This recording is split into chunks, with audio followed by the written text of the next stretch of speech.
जय हिंद साथियों, आप सभी का स्वागत करता हूं आप सभी के अपने चैनल टारगेट सिलेक्शन में। साथियों, आज की इस वीडियो में एसएससी एमटीएस के लिए ऐसे टॉप लेवल के 100 क्वेश्चंस देखेंगे और मैं कहूंगा ये सभी के सभी क्वेश्चंस पिछली सभी शिफ्ट्स पर आधारित है। जो अब तक आपकी शिफ्ट हुई है उन सभी शिफ्ट्स पर साथियों आज की ये वीडियो आप सभी को साथियों समर्पित है। यहाँ पर जितने भी क्वेश्चन आपको साथियों करवाए जाए सभी क्वेश्चन आप लोग देख कर जाएंगे। मेरा मानना है कि 25 सवालों में से क्या 25 क्वेश्चन आपके आएंगे सामान्य ज्ञान प्लस करंट अफेयर के।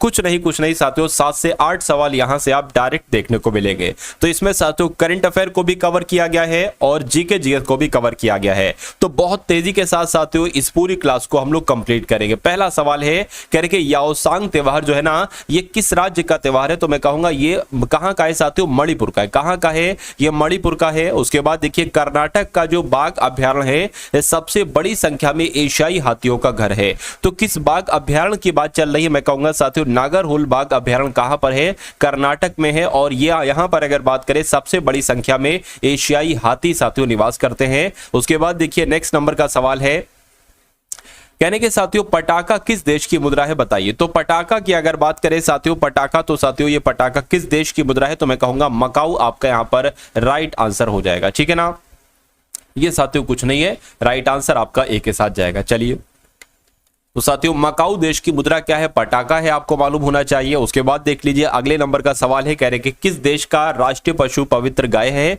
तो किसकी बात चल रही है साथियों? नेपाल की बात चल रही है, यानी कि नेपाल देश का राष्ट्रीय पशु क्या है? तो साथियों आप लोग ध्यान रखेंगे गाय है। उसके बाद देखिए अगला सवाल है कहा जा रहा है कि महानदी के तट पर कौन सा शहर स्थित है बताइए। बेंगलोर, कटक या साथियों बद्रीनाथ या कोटा? मैं कहूंगा साथियों कटक आपका राइट आंसर हो जाएगा क्योंकि महानदी के तट पर कौन सा शहर है? तो कटक आपका राइट आंसर। और कटक की अगर बात करें ये ओडिशा में है। उसके बाद देखिए अगले नंबर का सवाल है कहा जा रहा है कि झीलों की नगरी किस शहर को कहा जाता है? तो झीलों की नगरी की अगर बात करें साथियों ये उदयपुर को कहा जाता है। उदयपुर को ही झीलों की नगरी कहा जाता है। ये पॉइंट आप लोग ध्यान रखें। क्वेश्चन साथियों बहुत इंपॉर्टेंट है, सभी क्वेश्चन एकदम चुनिंदा क्वेश्चन है जो आपके एग्जाम में आपको देखने को मिलने वाले हैं।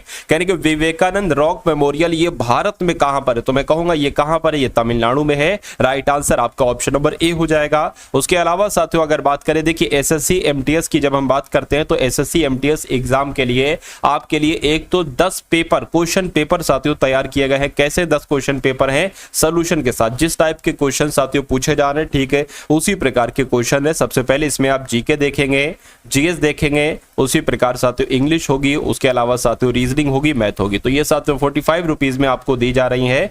डिस्क्रिप्शन में साथियों लिंक है एसएससी एमटीएस पीडीएफ करके, वहां से जाकर आप इस पीडीएफ को ले सकते हैं। ठीक है ना, क्यूआर किया दिया जाएगा आपको, वहां से आप पेमेंट करके इस पीडीएफ को ले सकते हैं। उसके अलावा अगर बात करें साथियों जनवरी 2024 क्या जनवरी 2024 से लेकर साथियों अगस्त 2024 तक की संपूर्ण करंट अफेयर भी आपको दी जा रही है वन लाइनर प्रकार से। तो इसको भी ये दोनों पीडीएफ आपको मिल जाएंगे साथियों इतने रुपीज में।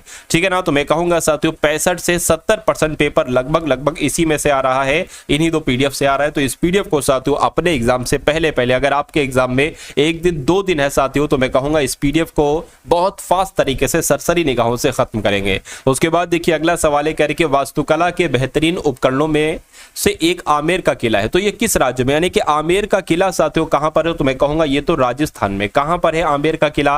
आमेर का किला साथियों राजस्थान में है। उसके बाद देखिए अगले नंबर का सवाल है कहा जा रहा है कि भारतीय एड्स अनुसंधान संस्थान कहां पर स्थित है? तो ये साथियों महाराष्ट्र में स्थित है और महाराष्ट्र के पुणे में है। ये क्या? भारतीय एड्स अनुसंधान संस्थान महाराष्ट्र के पुणे में स्थित है। उसके बाद देखिए फाइन लेग गली, फाइन लेग वर्ड हो गया, एक गली वर्ड हो गया, एक मिड विकेट वर्ड हो गया। इन सभी वर्ड्स का संबंध किस खेल से है? मैं कहूंगा ये तो क्रिकेट के खेल में इस्तेमाल किए जाते हैं। गली शब्द, मिड विकेट वर्ड और साथियों फाइन लेग वर्ड। उसके बाद देखिए नेक्स्ट नंबर का सवाल है कह रहे कि अंतरराष्ट्रीय पृथ्वी दिवस साथियों कब मनाया जाता है? तो ये सवाल मैं भी आपको कई बार करा चुका और एग्जाम में भी आपसे कई बार पूछा जा चुका है कि 22 अप्रैल को मनाया जाता है। कब मनाया जाता है साथियों विश्व पृथ्वी दिवस? साथियों 22 अप्रैल को मनाया जाता है अंतरराष्ट्रीय पृथ्वी दिवस। उसके बाद देखिए ड्रीम्स फ्रॉम माय फादर इस पुस्तक के लेखक कौन है? तो बराक ओबामा साथियों इस पुस्तक के लेखक हैं। आपका राइट आंसर हो जाएगा ऑप्शन नंबर बी के साथ। उसके बाद देखिए कह के निम्नलिखित विकल्पों में से भारत का सबसे व्यस्त अंतरराष्ट्रीय बंदरगाह कौन सा है? तो कौन सा है साथियों? मुंबई आपका बिल्कुल करेक्ट आंसर हो जाएगा। यानी कि भारत का सबसे व्यस्त अंतरराष्ट्रीय बंदरगाह कौन सा है? तो मुंबई है। उसके बाद देखिए नेक्स्ट नंबर का सवाल है कहा जा रहा है कि भारत में पशुपालन एवं कृषि के प्राचीनतम साक्ष्य प्राप्त हुए हैं। ठीक है ना, यानी कि कहां से, भारत में कहां पर पशुपालन एवं कृषि के प्राचीनतम साक्ष्य प्राप्त हुए हैं, तो मैं कहूंगा मेहरगढ़ से प्राप्त हुए हैं पशुपालन और कृषि के प्राचीनतम साक्ष्य। नेक्स्ट नंबर का सवाल ये कहा जा रहा है कि कब अंग्रेजी ईस्ट इंडिया कंपनी ने भारत में एक शिक्षा प्रणाली पेश की जिसे वुड डिस्पैच के नाम से जाना जाता है, तो मैं कहूंगा साथियों 1854 इसका राइट आंसर हो जाएगा। यानी कि 1854 में अंग्रेजी ईस्ट इंडिया कंपनी ने भारत में एक शिक्षा प्रणाली पेश की जिसे वुड के डिस्पैच के नाम से जाना जाता है। ये क्वेश्चन बहुत इंपॉर्टेंट है, आपके एग्जाम में पूछा जाएगा। अखिल भारतीय किसान सभा के प्रथम सत्र की अध्यक्षता साथियों किसने की थी, मुझे बताइए। तो आप लोग ध्यान रखेंगे साथियों, स्वामी सहजानंद आपका बिल्कुल सही जवाब हो जाएगा। यानी कि स्वामी सहजानंद ने ही अखिल भारतीय किसान सभा के ये प्रथम सत्र की अध्यक्षता इन्होंने ही की थी। उसके बाद देखिए, अपने शासन के दौरान अंग्रेज किसानों को मद्रास में क्या उगाने के लिए मजबूर करते रहे। साथियों इन क्वेश्चंस की अगर बात करें ना, ये सभी क्वेश्चंस एकदम टॉप लेवल के, और मैं कहूंगा ये क्वेश्चंस आपको एग्जाम में दिखेंगे। तो समझदारी इसी में होगी कि आप अपने एग्जाम से पहले पहले इन सभी सवालों को, इन सभी प्रश्नों को तैयार कर लिए और तैयार करके अपने एग्जाम हॉल में साथियों निकल जाइए। मेरा मानना है कि एग्जाम आपका बहुत आसानी से क्लियर हो जाएगा इस पूरी वीडियो को वॉच करने के बाद। देखिए, अपने शासन के दौरान अंग्रेज किसानों को मद्रास में चावल उगाने के लिए मजबूर करते थे। राइट आंसर आपका ऑप्शन नंबर डी हो जाएगा। उसके बाद देखिए, रामकृष्ण मिशन का मुख्यालय कहां पर है, तो इसका मुख्यालय तो साथियों वेलूर में। कहां पर इसका मुख्यालय है, वेलूर में इसका मुख्यालय है। अब उसके बाद देखिए करके किस धर्म सुधारक की मृत्यु ग्रेट ब्रिटेन के ब्रिस्टल में हुई थी, तो किसकी बात चल रही है, मैं कहूंगा राजा राममोहन राय की बात चल रही है। यानी कि राजा राममोहन राय एक धर्म सुधारक थे और इनकी मृत्यु ग्रेट ब्रिटेन के ब्रिस्टल में हुई थी। आप सभी लोगों को याद रखना है। भारतीय पुनर्जागरण आंदोलन के पिता कौन है, मुझे बताइए। ये क्वेश्चन भी साथियों बहुत इंपॉर्टेंट है। तो भारतीय पुनर्जागरण आंदोलन के पिता साथियों राजा राममोहन राय हैं। कौन है, राजा राममोहन राय हैं, ये आपको मालूम होना चाहिए। इस प्रकार जिनका आंसर ऑप्शन नंबर डी के साथ है, तो मैं कहूंगा आपका आंसर बिल्कुल करेक्ट है। स्वामी विवेकानंद जी का मूल नाम क्या था, तो इनका साथियों मूल नाम पता क्या था, नरेंद्र दत्त इनका मूल नाम था। किसका, स्वामी विवेकानंद जी का मूल नाम नरेंद्र दत्त था। उसके बाद देखिए, महाराष्ट्र का सुकरात किसे कहा जाता है, यानी कि सोक्रेटिस की अगर बात करें तो आप लोगों को मालूम होना चाहिए साथियों, महादेव गोविंद रानाडे की जब हम बात करते हैं तो महादेव गोविंद रानाडे को ही महाराष्ट्र का सुकरात कहा जाता है। एक क्वेश्चन कई बार आपके एग्जाम में पूछा जा चुका है और इस बार भी पूछे जाने की पूरी संभावना है। उसके बाद देखिए कह रहे कि मुगल काल में पुलिस बल के मुखिया को क्या कहा जाता था, तो साथियों कोतवाल कहा जाता था। क्या कहा जाता था, कोतवाल कहा जाता था मुगल काल में पुलिस बल के मुखिया। निम्नलिखित में से किस मुगल शासक ने अंततोगत्वा मेवाड़ के शासक महाराणा प्रताप सिंह के पुत्र राणा अमर सिंह से एक समझौता किया था, तो किसने किया था साथियों, जहांगीर ने किया था। क्या, जहांगीर ने ही अंततोगत्वा मेवाड़ के शासक महाराणा प्रताप सिंह के पुत्र राणा अमर सिंह से एक समझौता किया था। ये सवाल आपसे पूछा जाएगा। उसके बाद देखिए, निम्नलिखित में से किस शासक की मृत्यु उसके पुस्तकालय की सीढ़ियों से गिरकर हुई थी। साथियों आपका राइट आंसर किस ऑप्शन के साथ जाएगा, तो मैं कहूंगा हुमायूं आपका राइट आंसर होगा, क्योंकि हुमायूं एक ऐसा शासक था जिसने एक पुस्तकालय बनवाया था और उसकी मृत्यु उसी पुस्तकालय की सीढ़ियों से गिरकर हुई थी। नेक्स्ट नंबर का सवाल है, कहा जा रहा है कि मुगल शासन के दौरान एक कोतवाल की सही भूमिका क्या थी। यानी कि आपसे कुल मिला के पूछा जा रहा है कि उसका क्या काम होता था। तो क्या वो युद्ध के लिए सेना का नेतृत्व करता था, नहीं। राजकोष को बनाता था, नहीं। राजस्व एकत्रित करता, नहीं। साथियों कानून और व्यवस्था बनाए रखता था कौन, मुगल शासन के दौरान जो कोतवाल होता था। उसके बाद देखिए अगला सवाल है, भारत के किस राज्य में बुथकुम्मा, क्या साथियों बुथकुम्मा उत्सव मनाया जाता है, तो मैं कहूंगा ये उत्सव तो तेलंगाना में मनाया जाता है। कहां पर साथियों, कि जो बथुकम्मा उत्सव है ना, ये तेलंगाना में मनाया जाता है। राइट आंसर आपका भी हो जाएगा। चलिए भाई, उसके बाद देखिए अगला सवाल कह रहे कि भारतीय प्रायद्वीप अरब सागर तक फैला हुआ है या हिंद महासागर तक फैला हुआ है, मैं कहूंगा नहीं। अगर बात करते हैं क्या हिमालय तक या साथियों बंगाल की खाड़ी तक, तो आपको यहां पर यह ध्यान ये रखना है कि जो भारतीय महाद्वीप है ना, ये हिमालय तक फैला है। क्या साथियों, ये हिमालय तक फैला है। आंसर आपका जाएगा ऑप्शन नंबर डी के साथ। खैर हिमालय के साथ जाएगा, डी हो या सी हो। उसके बाद देखिए कह रहे कि पठारों, यानी कि पठार, कौन से पठार, गारो पहाड़ियां, खासी पहाड़ियां और जयंतिया पहाड़ियां में उपविभाजित है। हैं जिसका नाम इस क्षेत्र में रहने वाले आदिवासी समूह के नाम पर रखा गया। तो किसकी बात चल रही है? मैं कहूंगा मेघालय पठार आपका राइट आंसर हो जाएगा, यानी कि मेघालय पठार गारो पहाड़ियां, खासी पहाड़ियां और जयंतिया पहाड़ियों में उपविभाजित है, जिसका नाम इस क्षेत्र में रहने वाले आदिवासी समूह के नाम पर रखा गया है। अब उसके बाद देखिए कह के हिमालय पर्वतमाला को, क्या साथियों, हिमालय पर्वतमाला को ठीक है ना, किसमें विभाजित किया गया है? तो साथियों किसमें विभाजित किया गया है, या अगर सवाल आपसे पूछा जाए तो हिमाचल, हिमाद्री, शिवलिक में विभाजित किया गया है। सही जवाब आपका कौन से ऑप्शन के साथ जाएगा? ऑप्शन नंबर बी के साथ जाएगा। उसके बाद देखिए भारत का अधिकांश विदेशी व्यापार कैसे होता है? तो भारत का अधिकांश विदेशी व्यापार भूमि और हवाई मार्गों से, भूमि और समुद्री मार्ग से, भूमि हवाई समुद्री मार्ग से, प्रत्येक मार्ग से, या समुद्री और हवाई मार्ग से। तो जब हम बात करते हैं भारत का अधिकांश विदेशी व्यापार साथियों ये समुद्री और हवाई मार्गों से होता है। इस प्रकार राइट आंसर आपका डी के साथ जाएगा। चलिए, यदि आप जॉली ग्रांट हवाई अड्डे पर उतरते हैं, क्या यदि आप जॉली ग्रांट हवाई अड्डे पर उतरते हैं तो आप कहां पर है? यानी कि आपसे इनडायरेक्टली ये पूछा जा रहा है कि जॉली ग्रांट हवाई अड्डा कहां पर है, तो मैं कहूंगी ये उत्तराखंड में है। उसके बाद देखिए करके श्री गुरु रामदास जी अंतरराष्ट्रीय हवाई अड्डा कहां पर स्थित है? तो ये तो अमृतसर में स्थित है। कहां पर है साथियों? श्री गुरु रामदास जी अंतरराष्ट्रीय हवाई अड्डा, तो मैं कहूंगा अमृतसर में ये है। उसके बाद देखिए नेक्स्ट नंबर का सवाल है, कहा जा रहा है कि सूर्य के रासायनिक मिश्रण में हाइड्रोजन का प्रतिशत कितना होता है? तो अगर आपसे यह सवाल पूछा जाए सूर्य के रासायनिक मिश्रण में हाइड्रोजन का प्रतिशत 71% होता है। कितना होता है साथियों? 71% होता है। यह आप सभी लोगों को याद रखना है, क्योंकि सवाल आपके यही से बनेंगे, इससे बाहर आपके सवाल साथियों नहीं बन सकते।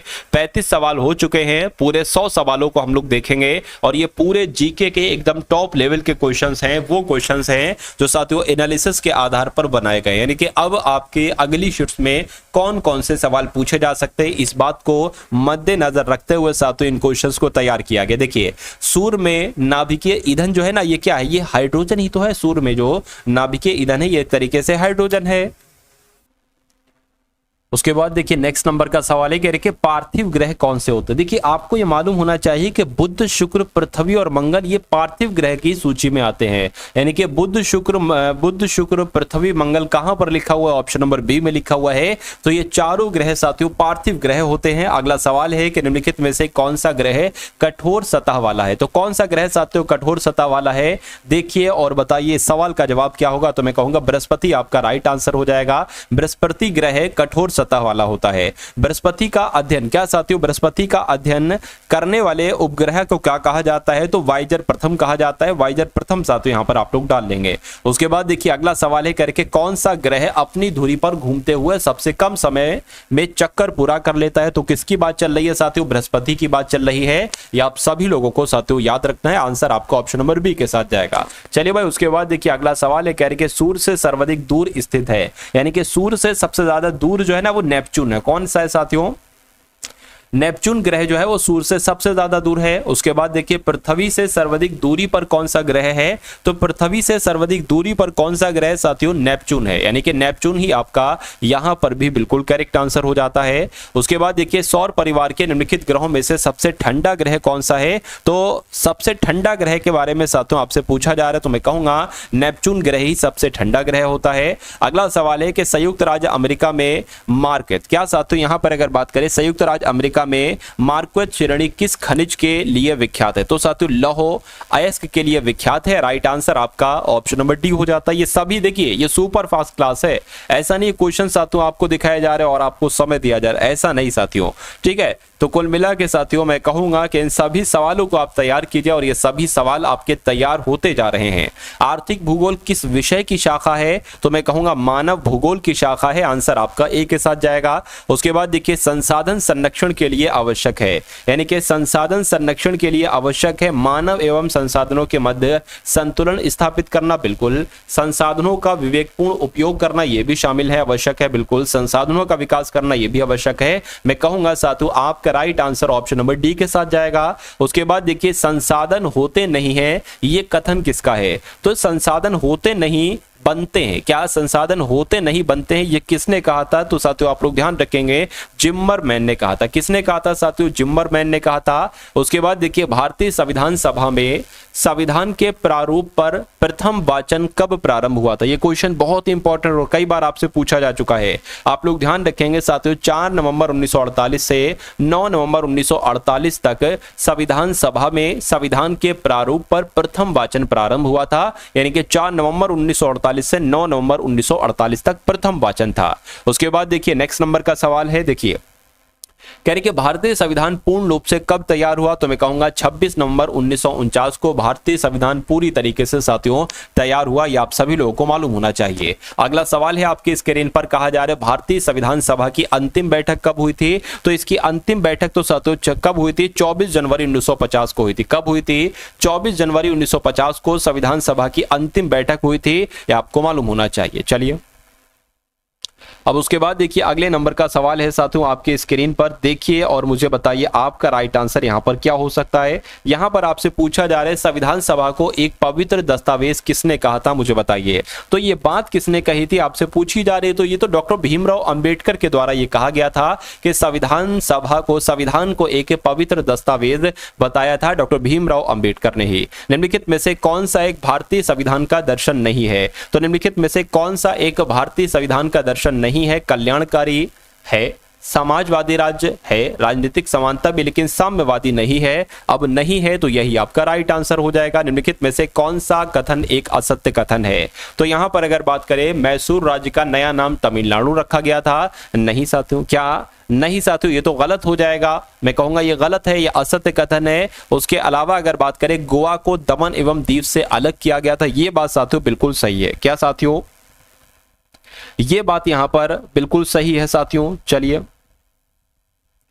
उसके बाद लिखा हुआ है मुंबई राज्य गुजरात एवं महाराष्ट्र में विभाजित किया, ये बात भी बिल्कुल सही है, ठीक है ना, ये बात भी बिल्कुल सही है। उसके बाद लिखा है हिमाचल प्रदेश पहले संघ शासित प्रदेश की सूची में था, ये बात भी बिल्कुल सही है। तो साथियों यहां पर अगर बात करें ना, ये सारी बातें आपकी यहां पर बिल्कुल करेक्ट है। लेकिन अगर बात करते हैं मैसूर राज्य का नया नाम तमिलनाडु रखा गया, मैं कहूंगा ये आपका गलत हो जाएगा। गलत हो जाएगा तो असत्य हो जाएगा, असत्य हो जाएगा तो यही आपका राइट आंसर हो जाएगा। उसके बाद देख लीजिए नेक्स्ट नंबर का सवाल है, कहा जा रहा है कि भारतीय संविधान का कौन सा अनुच्छेद व्यक्ति की प्राण एवं दैहिक स्वतंत्रता के संरक्षण से संबंधित है? तो मैं कहूंगा अनुच्छेद 21 की बात चल रही है। यानी कि अनुच्छेद 21 में क्या बात का वर्णन किया गया है कि व्यक्ति की जो प्राण एवं दैहिक स्वतंत्रता, इसके संरक्षण की बात की गई है अनुच्छेद 21 में। उसके बाद देखिए भारतीय संविधान के किस अनुच्छेद में विधि की सम्यक प्रक्रिया के सिद्धांत को शामिल किया गया है? तो अगर बात करें साथियों, यहां पर आपका राइट आंसर क्या हो सकता है? अनुच्छेद 21 आपका राइट आंसर हो जाएगा, ठीक है ना। यानी कि अगर आपसे पूछा जाता है कि कौन से अनुच्छेद में विधि की सम्यक प्रक्रिया के सिद्धांत को शामिल किया गया है, तो अनुच्छेद 21 ही आपको बताना है। अगला सवाल देखिए, कह रहे कि भारतीय संविधान का कौन सा अनुच्छेद अपनी पसंद के व्यक्ति से विवाह करने के लिए किसी व्यक्ति के अधिकार को संरक्षण देता है? तो इस बात का जिक्र साथियों कौन से अनुच्छेद में किया गया? इस बात का जिक्र भी अनुच्छेद 21 में किया गया है। अनुच्छेद 21 बहुत इंपॉर्टेंट क्वेश्चन है और यहां से कई सारे सवाल आपसे पूछे जाते हैं। उसके बाद देखिए अगर आपसे पूछे कि भारतीय संविधान का कौन सा अनुच्छेद है जो व्यक्ति के विदेश यात्रा के अधिकार को संरक्षण प्रदान करता है, मुझे बताइए। तो ये भी साथियों अनुच्छेद 21 ही इसके लिए उत्तरदायी है। राइट आंसर आपका ऑप्शन नंबर सी के साथ जाएगा। भारतीय संविधान के अनुच्छेद 21 के दायरे में क्या नहीं आता है? देखिए अपनी पसंद से विवाह करना, अभी मैंने आपको बताया यह अनुच्छेद 21 में आता है। विदेश की यात्रा करना यह भी आता है और जीवन जीने का अधिकार यह भी है, लेकिन मृत्यु दंड का अधिकार नहीं है। अब नहीं है साथियों, तो आपका राइट आंसर अगर है ऑप्शन नंबर ए के साथ, तो मैं कहूंगा बिल्कुल करेक्ट है। चलिए भाई अब उसके बाद देखिए अगले नंबर का सवाल है, कहा जा रहा है आपसे कि निम्नलिखित में से कौन भारत के सबसे युवा राष्ट्रपति थे? तो इनका नाम साथियों क्या था? श्री नीलम संजीव रेड्डी। ये भारत के सबसे युवा राष्ट्रपति कहलाए जाते थे। उसके बाद देखिए भारत के राष्ट्रपति बनने से पहले इनमें से किसे भारत रत्न से सम्मानित भी किया गया था? तो किसकी बात चल रही है साथियों? एस राधा कृष्ण की बात चल रही है। भारत के राष्ट्रपति बनने से पहले इनको भारत रत्न पुरस्कार से सम्मानित किया गया था। उसके बाद देखिए कह रहे कि निलंबन वीटो प्रयोग की स्थिति में राष्ट्रपति विधेयक अपने पास रख लेते हैं या बिल को पुनर्विचार के लिए भेज देते हैं। बिल्कुल साथियों, निलंबन जब वीटो होता है ना, तो निलंबन वीटो में साथियों, निलंबन वीटो प्रयोग की स्थिति में राष्ट्रपति बिल को पुनर्विचार के लिए भेज देते हैं। इसलिए सही जवाब आपका ऑप्शन नंबर बी के साथ जाएगा। राष्ट्रपति के चुनाव में कौन से सदस्य मतदान नहीं करते हैं परंतु उपराष्ट्रपति के चुनाव में मतदान करते हैं? तो ये क्वेश्चन बहुत शानदार है, आपके एग्जाम में साथियों पूछा जा सकता है। तो मैं कहूंगा साथियों, यहां पर राज्यसभा के सदस्य, लोकसभा के सदस्य या संसद के मनोनीत सदस्य, यानी कि संसद के मनोनीत सदस्य आपका राइट आंसर होगा राष्ट्रपति के चुनाव में। ठीक है ना, क्योंकि राष्ट्रपति तो एक तरीके से इनको चुनते हैं। ठीक है, राष्ट्रपति के चुनाव में सदस्य मतदान नहीं कर सकते जो संसद के मनोनीत सदस्य होते हैं, लेकिन उपराष्ट्रपति के चुनाव में साथियों ये एक तरीके से मतदान दे सकते हैं मनोनीत सदस्य। भारत में दूसरा उच्च संवैधानिक पद कौन सा होता है? तो कौन सा होता है साथियों? पहला राष्ट्रपति, दूसरा उपराष्ट्रपति। इसलिए right answer option number A हो जाएगा। उपराष्ट्रपति के शपथ या प्रतिज्ञान संबंधी प्रावधान संविधान के किस अनुच्छेद में बताए गए हैं? तो मैं कहूंगा साथियों, कौन से अनुच्छेद में बताए गए हैं? अनुच्छेद 69 में बताए गए हैं। कौन से अनुच्छेद में साथियों? अनुच्छेद 69 में ही उपराष्ट्रपति के शपथ के बारे में बताया गया है। उसके बाद देखिए, भारत के उपराष्ट्रपति को शपथ कौन दिलाते हैं? तो भारत के उपराष्ट्रपति को शपथ कौन दिलाते हैं? राष्ट्रपति साहब ही शपथ दिलाते हैं। उसके बाद देखिए, भारत के उपराष्ट्रपति का पद कितने समय के लिए होता है? तो भारत के उपराष्ट्रपति का पद कितने समय के लिए होता है? मैं कहूंगा 5 वर्षों के लिए होता है। राइट आंसर आपका डी के साथ जाएगा। भारत के उपराष्ट्रपति को पदच्युत करने संबंधी प्रस्ताव प्रस्तावित किया जा सकता है। अब इस सवाल को देखिए और इस सवाल का साथियों राइट आंसर बताइए। देखिए, भारत के क्या लिखा हो, बहुत ध्यान से सुनिएगा। यानी कि भारत के उपराष्ट्रपति को पदच्युत करने संबंधी प्रस्ताव प्रस्तावित किया जा सकता है केवल लोकसभा में, केवल राज्यसभा में, ठीक है ना, या केवल संयुक्त बैठक में, किसी भी सदन में। कहूंगा केवल राज्यसभा में प्रस्तुत किया जा सकता है। राइट आंसर आपका ऑप्शन नंबर डी के साथ जाएगा। चलिए भाई, अब उसके बाद देख लीजिए अगला सवाल है। कह रहे कि 1964 में पंडित जवाहरलाल नेहरू की मृत्यु के बाद भारत के कार्यवाहक प्रधानमंत्री कौन बने थे? तो कौन बने थे? गुलजारी लाल नंदा 1964 में पंडित जवाहरलाल नेहरू की मृत्यु के बाद भारत के कार्यवाहक प्रधानमंत्री बने थे। अगला सवाल है, कहा जा रहा है कि भारत के प्रधानमंत्री के सेवानिवृत्त होने की उम्र क्या है? तो भारत के प्रधानमंत्री की सेवानिवृत्त होने की उम्र कोई नहीं है। ठीक है ना, कोई नहीं है, जब तक जीतते जाएं, जब तक बनते जाएं। उसके बाद देखिए, इनमें से किसने भारत के प्रधानमंत्री के रूप में सबसे अधिक समय तक कार्य किया है? तो किसकी बात चल रही है? क्या आपका राइट आंसर हो सकता है? देखिए और मुझे बताइए। चलिए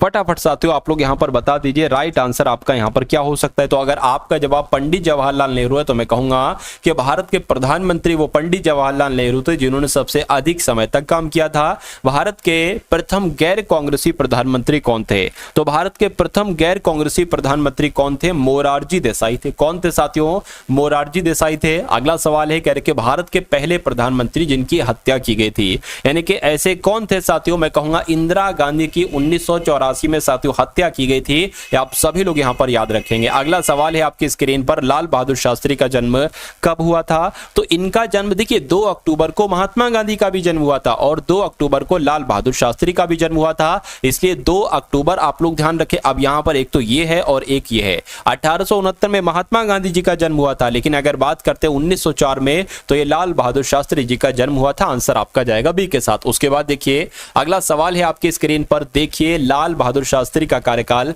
कब से कब तक भारत के प्रधानमंत्री के पद पर रहा था? तो मैं कहूंगा 1964 से लेकर 1966 तक लाल बहादुर शास्त्री जी भारत के प्रधानमंत्री के पद पर आसीन रहे थे। उसके बाद देखिए निम्नलिखित में से किस प्रधानमंत्री का कार्यकाल 13 दिनों का था? तो यहां पर अगर 13 दिनों की बात आ जाए या 14 दिनों की बात आ जाए तो अटल बिहारी वाजपेयी आपको बतला देना, यानी कि अटल बिहारी वाजपेयी का एक बार कार्यकाल सिर्फ 13 दिनों का भी रहा था। उसके बाद देखिए निम्नलिखित में से किस अवधि के दौरान मोरारजी देसाई भारत के उप प्रधानमंत्री रहे थे? तो मैं कहूंगा 1967 से 1969 की जब हम बात करते हैं तो साथियों मोरारजी देसाई भारत के उप प्रधानमंत्री रहे थे। चलिए अब उसके बाद देख लीजिए, कह रहे कि 11वीं पंचवर्षीय योजना में अभी साथियों करंट अफेयर के सवाल भी आएंगे। जो इंपॉर्टेंट क्वेश्चन है ना साथियों, सबसे शानदार सबसे इंपॉर्टेंट क्वेश्चन है करंट अफेयर के, वो भी साथियों इस क्लास में मैंने लिए हैं। 11वीं पंचवर्षीय योजना से संबंधित कारीगरों को marketing support and services scheme के द्वारा सहयोग दिया गया। तो यहां पर अगर बात करें साथियों, आप लोग ध्यान रखेंगे हस्तशिल्प आपका राइट आंसर हो जाएगा।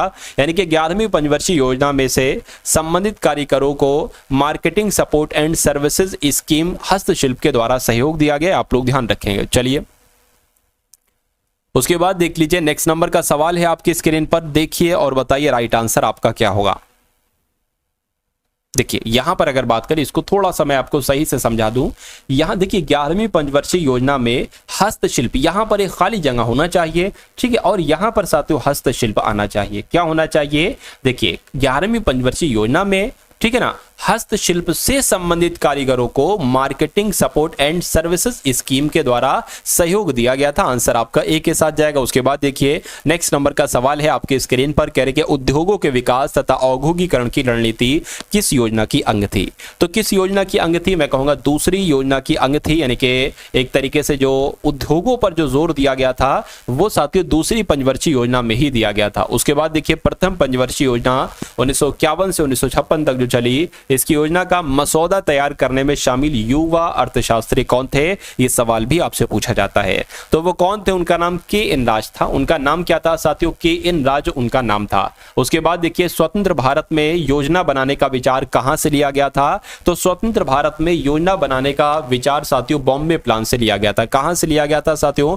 बॉम्बे प्लान से लिया गया था। आप सभी लोग याद रखेंगे। उसके बाद देखिए किस पंचवर्षीय योजना के अंतर्गत समाज के समाजवादी ढांचे की स्थापना का संकल्प लिया गया था? मुझे बताइए। तो मैं कहूंगा साथियों दूसरी पंचवर्षीय योजना आपका राइट आंसर हो जाएगी। यानी कि दूसरी पंचवर्षीय योजना के अंतर्गत समाज के समाजवादी ढांचे की स्थापना का संकल्प लिया गया था, जिनका भी आंसर बी मैं कहूंगा बिल्कुल करेक्ट है। हाल ही में किस देश ने हैजा प्रकोप की घोषणा की? तो यहां से साथियों पूरे के पूरे लगभग 20 सवाल हम लोग देखेंगे करंट अफेयर के, और यहां से कई सारे क्वेश्चन आप देखेंगे कि आपको आपके एग्जाम में देखने को मिलेंगे करंट अफेयर के। तो अभी आप लोग ध्यान रखेंगे साथियों, सूडान की जब हम बात करते हैं, सूडान देश ने अभी हाल फिलहाल में हैजा प्रकोप की घोषणा की थी। उसके बाद देखिए मान्यवाड़ी गांव ये जो है ना, ये किस राज्य का पहला सौर गांव बन चुका है? तो आप लोगों को मालूम होना चाहिए महाराष्ट्र का ये गांव है जिसका नाम है साथियों मान्याचीवाड़ी गांव। ये महाराष्ट्र का पहला सौर गांव बन चुका है। उसके बाद देखिए किस देश की विदेश मंत्री भारत की आधिकारिक यात्रा पर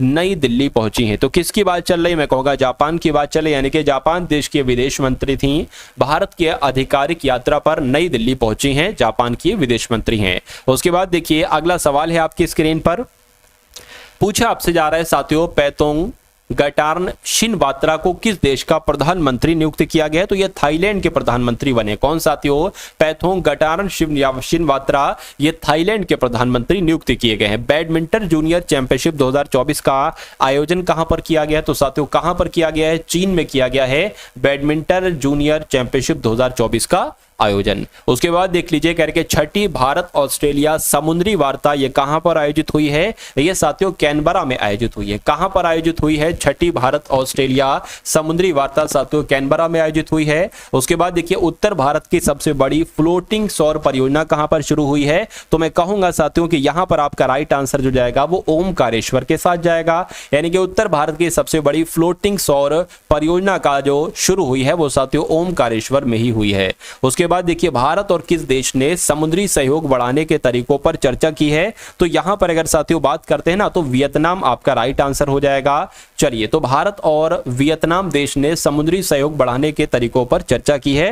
राइट आंसर आपका ऑप्शन नंबर बी के साथ जाएगा। उसके बाद देखिए अगले नंबर का सवाल है आपकी स्क्रीन पर साथियों, देखिए और मुझे बताइए आपका राइट आंसर क्या होगा। चलिए देखिए यहां पर साथियों अगर हम लोग बात करें कि 2024 में कितने लोगों को देश के सर्वोच्च सम्मान भारत रत्न से सम्मानित किया गया है, तो कितने लोगों को किया गया है? 5 लोगों को किया गया है। ये गिनती आप लोग ध्यान रखेंगे। उसके बाद देखिए नेक्स्ट नंबर का सवाल है कि वर्ष 2024 के लिए पंडित लच्छू महाराज पुरस्कार से सम्मानित किया जाएगा किसको साथियों? पंडित राजेंद्र गंगा नबाई इसका राइट आंसर हो जाएगा। उसके बाद देख लीजिए कह रहे 2024 में कांस फिल्म महोत्सव में सर्वश्रेष्ठ अभिनेत्री का पुरस्कार पुरस्कार जीतने वाली पहली भारतीय कौन बनी है? तो कौन बनी है साथियों? अनुसुईया सेनगुप्ता इनका नाम है और कांस फिल्म महोत्सव में सर्वश्रेष्ठ अभिनेत्री का पुरस्कार इनको ही दिया गया है, अनुसुईया गुप्ता जी को। सार्वजनिक सेवा के लिए 2024 पुलित्जर पुरस्कार से किसको सम्मानित किया गया? तो ये एक संस्था है साथियों, इसका नाम है प्रो पब्लिका संस्था। इसको ही सार्वजनिक सेवा के लिए 2024 का पुलित्जर पुरस्कार दिया गया है। उसके बाद देखिए अगले नंबर का साथियों सवाल है, कह रहे कि राष्ट्रीय सुरक्षा गार्ड के महानिदेशक के रूप में किसको नियुक्त किया गया है? तो नलिन प्रभात जी को राष्ट्रीय सुरक्षा गार्ड का महानिदेशक बना दिया गया है। अगला सवाल है, कह रहे कि आकाशवाणी समाचार के महानिदेशक के रूप में नियुक्त किया गया है। तो मौसमी चक्रवर्ती जी जो है ना, ये आकाशवाणी समाचार के महानिदेशक साथियों बन चुके हैं। राइट आंसर आपका बी के साथ जाएगा, बी के साथ नहीं बल्कि ए के साथ जाएगा। उसके बाद देखिए इदाशिशा नोंगरांग को किस राज्य की पहली महिला पुलिस महानिदेशक यानी कि डीजीपी के रूप में नियुक्त किया गया? तो क्या आपका राइट आंसर होगा? मैं कहूंगा मेघालय आपका सही जवाब हो जाएगा, यानी कि इदाशिशा नोंगरांग को मेघालय राज्य की पहली महिला पुलिस महानिदेशक के रूप में नियुक्त किया गया। क्वेश्चन बहुत इंपॉर्टेंट है।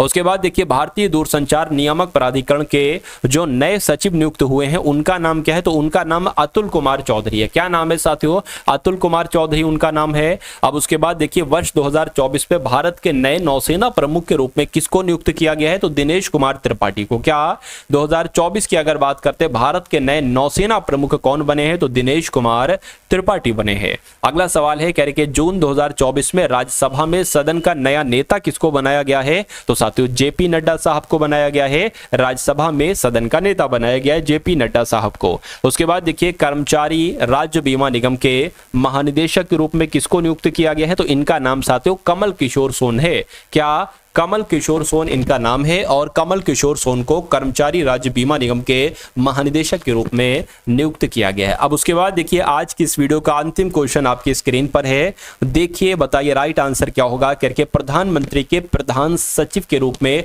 किसको नियुक्त किया गया? क्या मैं ये सवाल का जवाब आपको होमवर्क के लिए दे दूं? तो बिल्कुल साथियों कमेंट सेक्शन में आपको इसका राइट आंसर बतलाना है कि आखिर इसका सही जवाब क्या हो सकता है।